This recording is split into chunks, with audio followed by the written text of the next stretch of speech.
రక్తదాహం అనే మూవీ మన film chamber of commerce central ఛాంబర్లో రిజిస్ట్రేషన్ అయింది.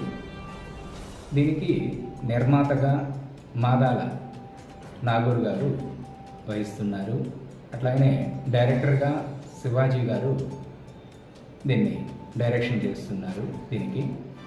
దీంట్లో తారాగణం ప్రథమ రోల్గా మందాకిని చేస్తుంది. తర్వాత సునంద, స్వర్ణ, సల్మా, విష్ణు, శ్రీదేవి. ఈ మూవీ వచ్చే నెల సెకండ్ వీక్లో ప్రారంభం అవుతుంది. గుంటూరు జిల్లాలోని పల్నాడు గ్రామంలో ఈ మూవీ షూట్ మొత్తం ఉంటుంది.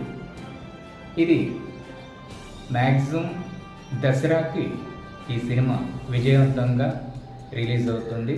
ప్రతి ఒక్కరూ నూతన నటీనటులు, పాతవారు అందరూ ఉన్నారు. ప్రతి ఒక్కరిని ఆశీర్వదించవలసిందిగా కోరుచున్నాను. మీ చైర్మన్ రాజేంద్ర.